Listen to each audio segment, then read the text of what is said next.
નમસ્તે બાળમિત્રો, મારી યુટ્યુબ ચેનલમાં તમારું સ્વાગત છે. બાળમિત્રો, અગાઉના વિડીયોમાં આપણે ભાગાકારની ક્રિયા વિશે શીખી ગયા છીએ. આ વિડીયોમાં આપણે ભાગાકારના વ્યવહારુ કોયડા કઈ રીતે ઉકેલવા તે શીખીશું. તો ચાલો શીખીએ. પ્રથમ કોયડો જોઈએ. 8 પેન્સિલ 2 બાળકોને સરખે ભાગે વહેંચતા દરેક બાળકને કેટલી પેન્સિલ મળે? તો અહીં આ કોયડામાં 8 પેન્સિલ 2 બાળકોને સરખે ભાગે વહેંચવાની છે.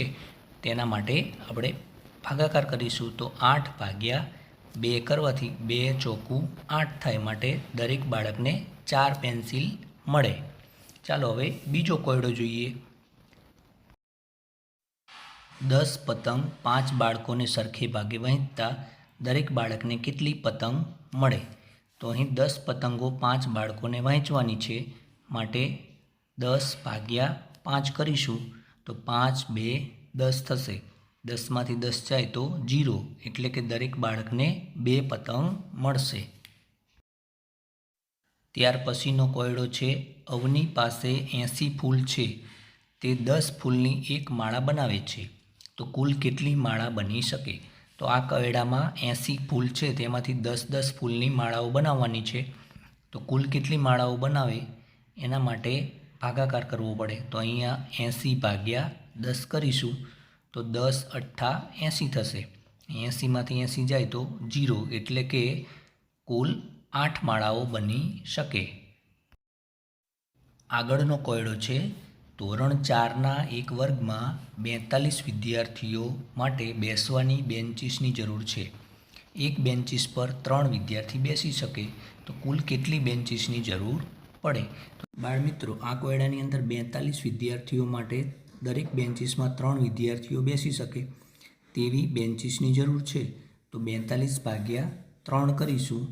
તો 3 એકા 3, 4માંથી 3 માઇનસ કરવાથી 1 બાકી રહે, ઉપરથી 2 ઉતારીશું એટલે 12 થશે. હવે 3 ગણનો ઘડિયો બોલીએ તો 3 ચોકું 12, 12 - 12 બરાબર 0.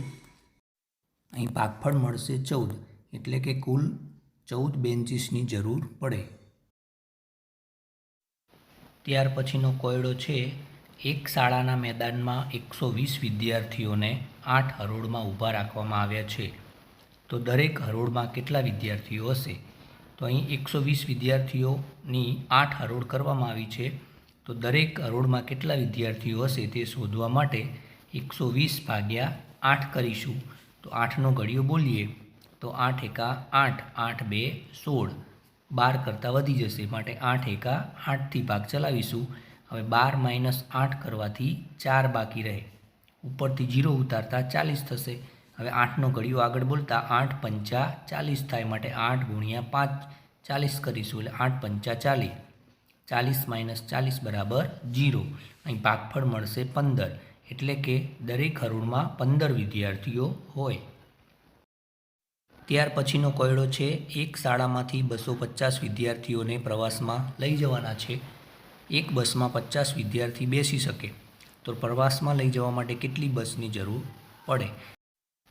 અહીં દરેક બસમાં 50 વિદ્યાર્થીઓને બેસાડીએ, તો 250 વિદ્યાર્થીઓને બેસવા માટે કેટલી બસની જરૂર પડે તે શોધવા માટે 250 ભાગ્યા 50 કરીશું.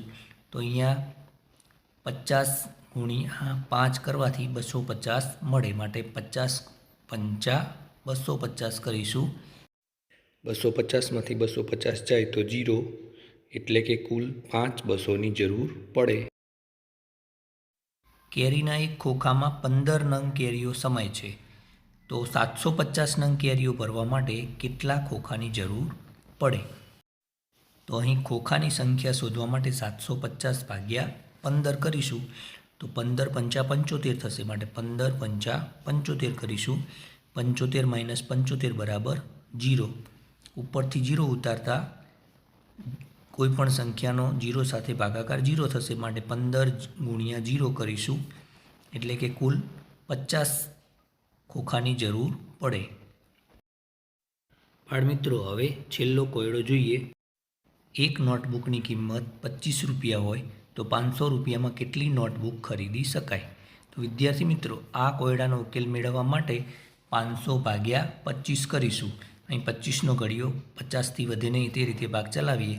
તો 25 2 50 થશે. 50માંથી 50 જાય તો 0. પાછળ એક 0 વધે છે તેને નીચે ઉતારીશું તો 25 ગુણ્યા 0 બરાબર 0. એટલે કે અહીં આપણને ભાગફળ 20 મળે છે, એટલે કે 20 નોટબુક ખરીદી શકાય. તો વિદ્યાર્થી મિત્રો, આ વિડીયોની અંદર આપણે ભાગાકારની ક્રિયા આધારિત વ્યવહારુ કયડા કઈ રીતે ઉકેલવા તે શીખ્યા. આશા છે કે આ વિડીયો તમને ખૂબ જ ઉપયોગી બનશે. જો આ વિડીયો તમને ગમ્યો હોય તો તેને લાઈક કરજો, શેર કરજો અને આવા જ અવનવા વિડીયો જોવા માટે ચેનલને સબસ્ક્રાઈબ કરજો. આવજો.